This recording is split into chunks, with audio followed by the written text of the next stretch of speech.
Hello everybody and welcome back to Team Vikavolt's YouTube channel. In today's video we are going to be taking a look at Greninja EX, one of the decks that is currently being incredibly hyped up, coming out of Twilight Masquerade, which releases very soon on the May 22nd, May 24th, somewhere in there. I know that I just recently released a video with a whole bunch of winning Japanese deck lists. If you haven't seen it yet, go ahead and check that video out. Get yourself some really cool Twilight Masquerade sort of block or era deck lists if you're into the competitive TCG. But this one I felt like kind of deserved its own video because I feel like Greninja EX is a little bit maybe kind of sort of on the rogue deck side of things in the competitive sphere. And so I wanted to talk about it in one specific video. Before we get into it, if you're new to the channel, welcome everybody. Please keep your eyes on the community tab. I've been saying that a lot lately for live streams, which will be announced on the community tab here on the channel. If you like what you see here, please consider liking, subbing, sharing, and especially leave me a comment down below because I'm really enjoying all the interaction I've been getting on these videos and having the back and forth and like the deck discussion, strategy discussion. It's good stuff, everybody. It's good stuff. And then before we get into it, one last thing, I want to say welcome to all of the new subscribers. Thank you so much, everyone, for your support of the channel and watching these videos. The last few videos have been doing very well, and it's all because people are watching them. So thank you very much for all of that. Now let's get into Greninja EX now. Whoa, there it is, Greninja EX in all of its amazing special illustration rare glory. It is beautiful, it is amazing, it is a work of art, it is a piece of cardboard, and I love it. Greninja EX, if you haven't seen it yet, then you're seeing it here. It is a Stage 2 Pokemon, but again, Stage 2 doesn't matter. These days, guys, we have rare candy, which isn't rare whatsoever. It's in like a bunch of decks. It's rare candy. Rare candy should just be called candy because it's everywhere and they're giving it away like it is candy. Greninja EX on Halloween or something like that. I don't know. I lost my metaphor. Greninja EX is a fighting type Stage 2 Pokemon that is a Terra Pokemon, which means that as long as it is on the bench, you prevent all damage done to this Pokemon by attacks. Damage counters don't count as damage. Keep that in mind. And it has two really strong attacks. The first one, it has such a cool name, Shinobi Blade. 170 damage for 1 water energy. 170 damage for 1 water energy is so super strong, but it gets even stronger because it says you may search your deck for a card and put it into your hand and then shuffle your deck.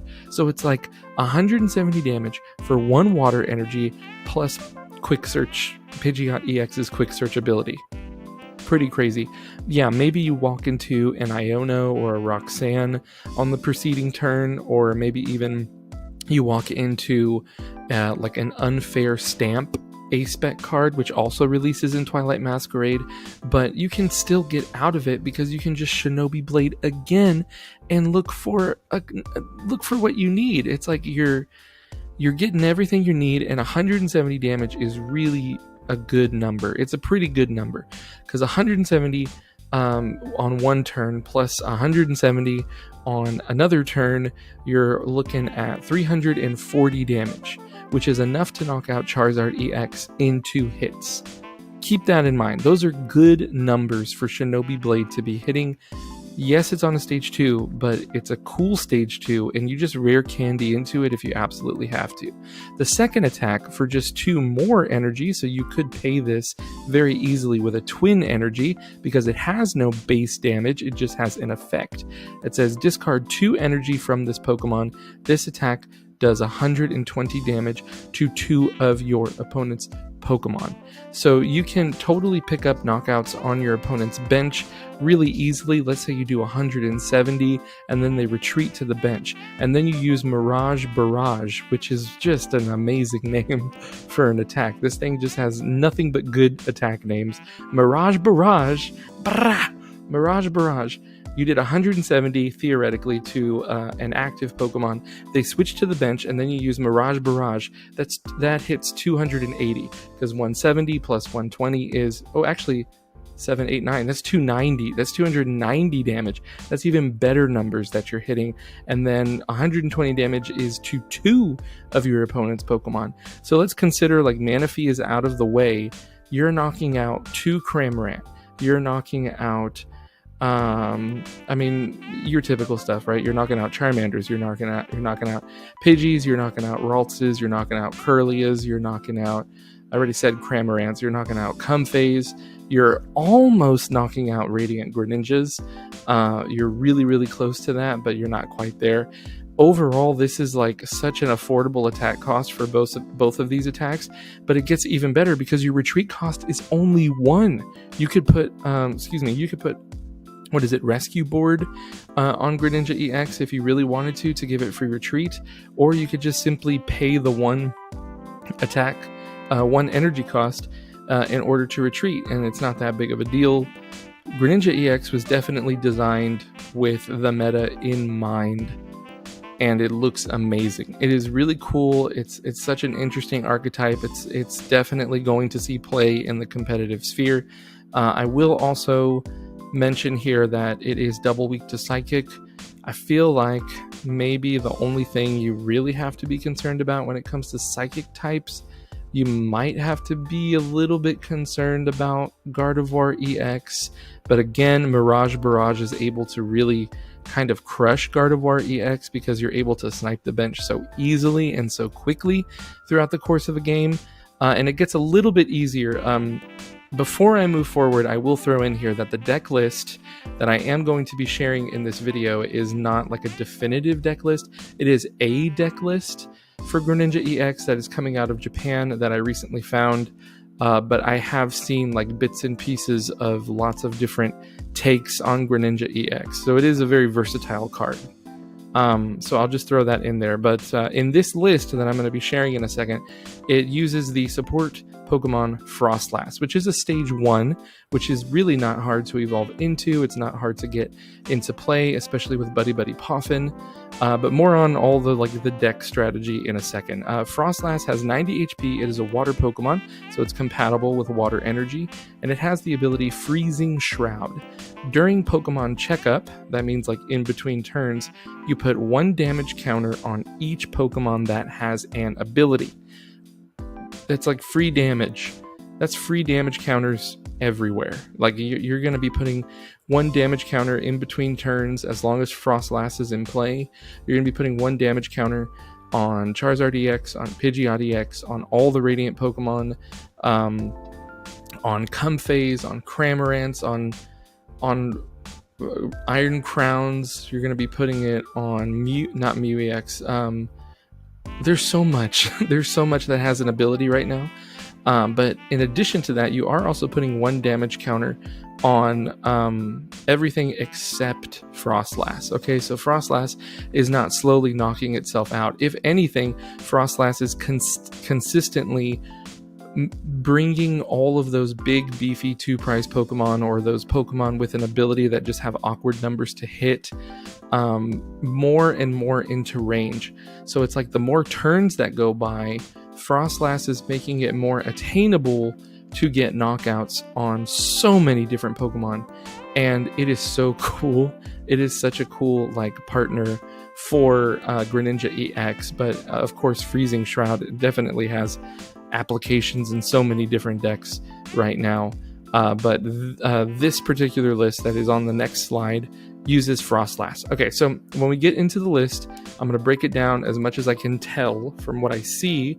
It is from the user at Erusandes, over on Twitter, and my face is in the way, so give me I had to adjust a few things there. Sorry, my face was in the way. Alright, so here is the deck list in question. It is, of course, Greninja EX.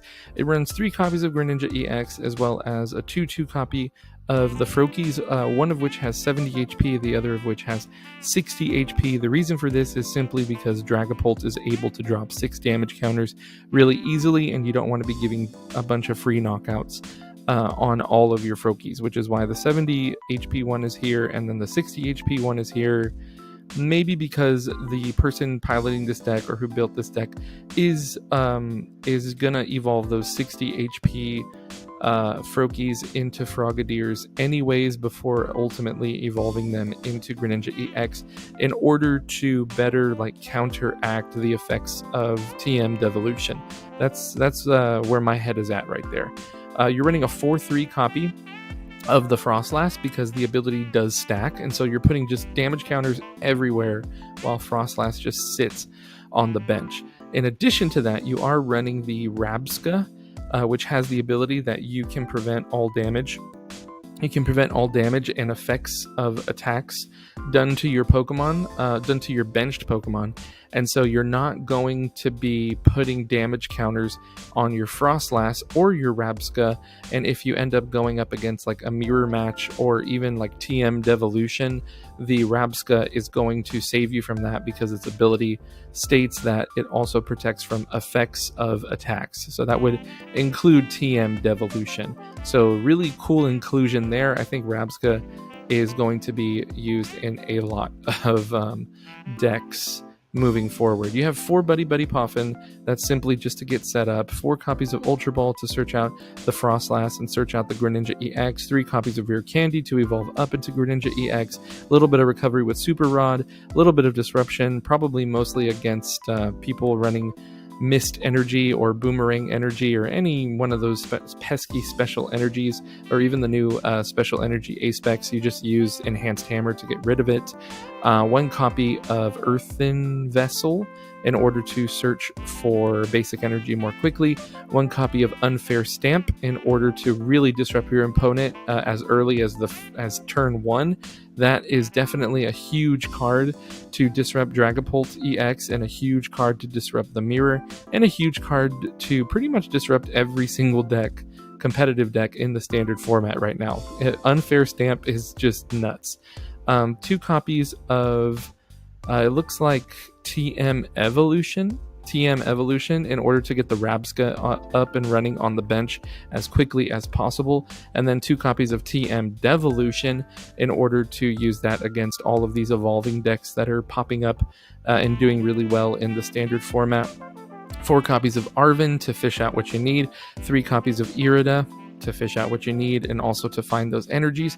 3 copies of Iono because it's just good, shuffle draw support as well as disruption. 2 copies of Boss's Orders in order to, boss them around. 7 copies of basic water energy and 2 copies of double turbo energy. When I look at this list, I'm like, yeah, this is definitely it. This is definitely, in my opinion, probably the best way to play Greninja EX. It has a lot of outs. It looks like it gets set up really easily and really consistently. It has a lot of search instead of a lot of draw, so that is pretty good, I think, because you're planning on using Unfair Stamp on them pretty early in the game, probably. And then in addition to that, you don't really want to deck yourself out. Greninja EX seems to me to be a deck that is in it for the long haul. It's not trying to win super quick. It's not trying to win super slow. It's trying to just keep the tempo of the game going and have a little bit of a back and forth, but always be setting up a new threat throughout the game. It's going to be hard for your opponent to deal with the Frostlass. It's going to be hard for your opponent to deal with the Greninja. I think that this deck is like really strong looking, and it's definitely worth a test. And I will most definitely be testing this exact list once Twilight Masquerade becomes available on PTCG Live. So once again, keep your eyes peeled on the community tab moving forward for all the announcements for live streams. And then of course, keep coming back to the channel for more content on all these new decks coming out of Twilight Masquerade. So let me get my face back up and running one more time. Alright, we're going to just close this whole video out. If you made it to the end of the video, you're an awesome person. If you like what you see here on Team Vikavolt's YouTube channel, be sure to like and sub and do all the YouTubey things. Leave me a comment down below. Tell me what you think about Greninja EX. Are you going to be playing it? Do you think it's stronger or weaker than Dragapult EX? Do you think that it's just a meme deck and that in reality it can't beat all these other top tier decks that are going to remain in the standard competitive format? Let me know your thoughts down below in the comments. and stick around. Take a look around the channel. Take a look at some of the other description links that I have to some other videos that I've recently done. Again, thank you everyone who has recently subscribed and has remained subscribed all this time. And thank you also to everyone who just keeps coming back and watching these videos, trying to upload as regularly as I possibly can. I have a lot of ideas, just don't have a lot of time all the time. So thank you everybody who has just kind of stuck around, and you know, y'all are great. So thanks so much again, and I'll see you all in the next video. Bye-bye.